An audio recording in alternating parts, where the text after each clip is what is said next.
What if the world you knew was no longer there? What if everything you cherished, your family, your friends, the places you called home, was gone? Imagine returning to Earth after years in the void of space, only to find it eerily silent. No cities bustling with life, no voices, just emptiness. And then you discover something beneath the surface, something so horrifying, it redefines everything you thought you knew about your planet. Before we dive into this chilling tale of mystery and survival, don't forget to subscribe to the channel for more horror and sci-fi stories like this one. Now, let's get started. The Odyssey 6 re-entered Earth's orbit with a trail of scorched metal and pulsating thrusters. It had been a 6-year mission to Europa, searching for signs of life beneath its icy crust.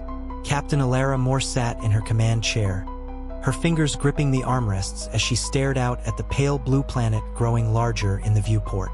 "It's good to be home," murmured Lieutenant Raj Patel from the co-pilot's seat. His voice held a mixture of relief and anticipation. Alara nodded but didn't speak. Something gnawed at her, a quiet unease that had taken root as soon as they'd entered the atmosphere. The planet looked wrong, too still, too dim. She told herself it was just her imagination, a side effect of years away. Behind them, Dr. Gabriel Flores, the team's xenobiologist, and Commander Juno Hayes, their weapons specialist, worked in the main cabin. The mood was light. After 6 years of cramped quarters and constant vigilance, they were all ready to breathe Earth's air again. The landing was smooth, setting down in a field just outside what used to be Denver. But when the hatch opened, no familiar scents or sounds greeted them.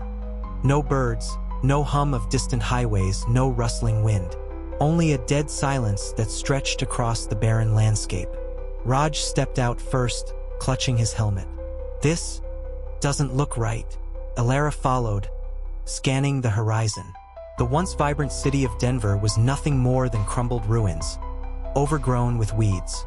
Buildings had collapsed, streets had been swallowed by nature, and the skyline was devoid of life. "Where is everyone?" whispered Gabriel, his voice trembling as he adjusted his oxygen mask. "Keep your guard up," Juno ordered, gripping her sidearm. This could be a quarantine zone, or worse. The team moved cautiously through the ruins, their boots crunching against rubble. Signs of decay were everywhere. Rusted cars abandoned mid-street, storefronts shattered as if something had burst out rather than in, and homes left to rot, their interiors frozen in time. Alara stopped in front of a cracked billboard that read, "Together for the future, Earth United." "Looks like the future wasn't so bright after all," Raj muttered. But deep down, they all knew this wasn't natural. Something had happened, something that had erased humanity from the surface of the Earth. Days of searching turned up nothing. No bodies, no signs of struggle, just emptiness. They checked abandoned cities, remote towns, even underground bunkers. It was as if humanity had been plucked clean off the planet. Then they found the hole. It was in what used to be Kansas, a gaping chasm stretching miles wide and vanishing into darkness. The ground around it was scorched and littered with strange, blackened fragments, metallic yet organic in texture. "What the hell is this?" Juno asked, kneeling beside one of the fragments. "Looks alien," Gabriel said, his voice hushed. "I've never seen anything like it." The chasm pulsed faintly, as if alive. A strange, rhythmic vibration emanated from its depths. "Are we really doing this?" Raj asked, peering into the void. Alara made the call. "We need answers. If this is where humanity went, we're going in." The team descended into the chasm using a pulley system rigged from their ship's equipment. The air grew colder the deeper they went, the walls slick with an oily, black substance that shimmered in their helmet lights. The faint vibration they'd felt on the surface grew stronger, thrumming through their suits like a heartbeat. "Steady," Alara called over the comms as their harnesses jerked and swayed. After what felt like hours, they landed on a solid surface, a cavern floor so vast their lights barely scratched its edges. The silence was oppressive, broken only by the crunch of their boots on gravel. "Captain, over here," Raj said, pointing to a metallic structure protruding from the ground. It resembled a spire, its surface etched with alien glyphs that pulsed faintly. This isn't human, Gabriel said, his breath hitching. He scanned the area with his instruments. The air is breathable, but the composition is off. Higher nitrogen levels, lower oxygen. Let's keep moving, Elara ordered, her voice tight. As they pressed deeper, the cavern began to reveal itself. A sprawling city unfolded before them, illuminated by an eerie, green bioluminescence. Towering structures of alien design spiraled into the darkness, their surfaces moving as if alive. The city pulsed in unison with the vibrations they'd felt earlier, the sound now an omnipresent hum. "What the hell is this place?" Juno whispered, gripping her rifle.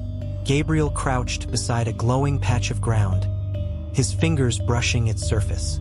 "It's like they've integrated their technology with biology. The entire city might be alive." Raj shuddered. "That's not comforting." They moved cautiously through the alien city, their every step echoing in the cavern. Occasionally, they spotted shadows darting between structures, too fast and too strange to be human. Then they saw them. A group of aliens emerged from one of the spires, dragging limp figures behind them. The creatures were insectoid in appearance, with segmented bodies encased in dark exoskeletons. Their elongated limbs ended in clawed appendages, and their eyes glowed a sickly yellow. "Are those people?" Raj whispered, his voice barely audible.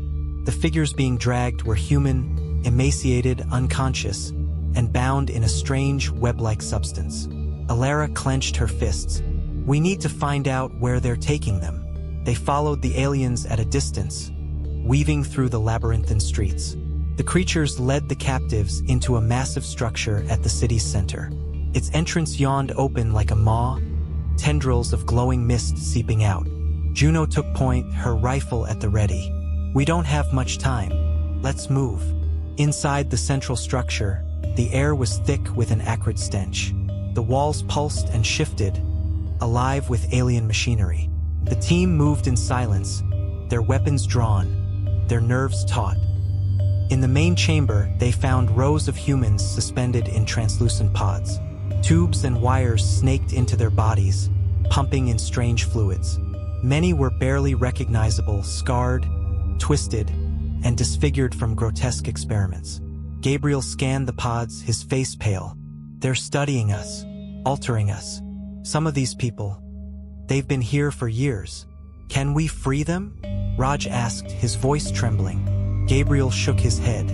"If we disconnect them without understanding the system, we could kill them." "We'll come back for them," Elara said firmly. "First, we need to figure out how to stop this."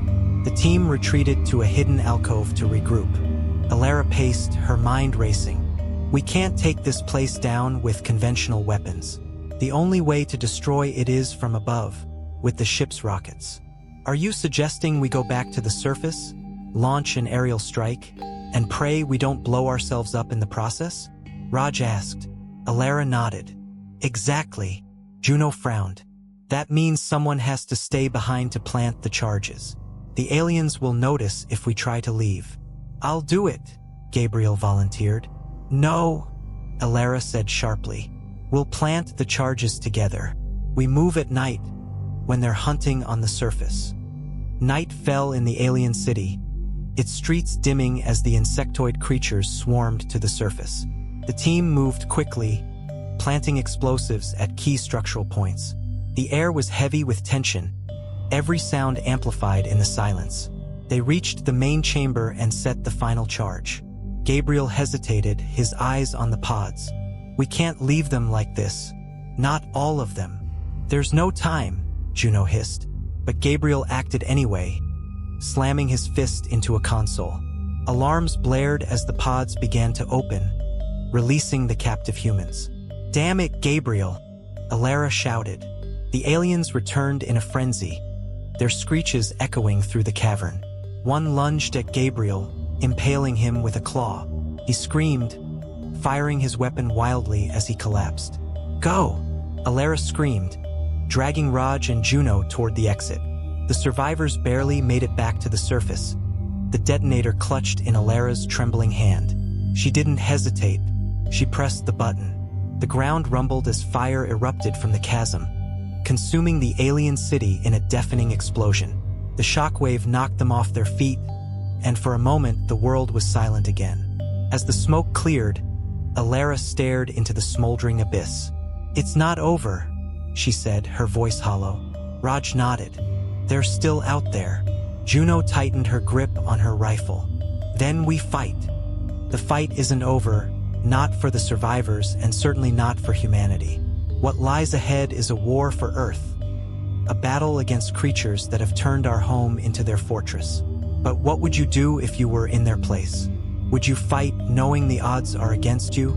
Or would you run, hoping to find safety elsewhere? If you enjoyed this tale of sci-fi horror and survival, make sure to hit that subscribe button and turn on notifications.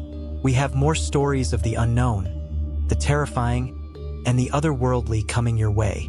Until next time, stay curious, stay vigilant, and remember, the truth is often more horrifying than fiction.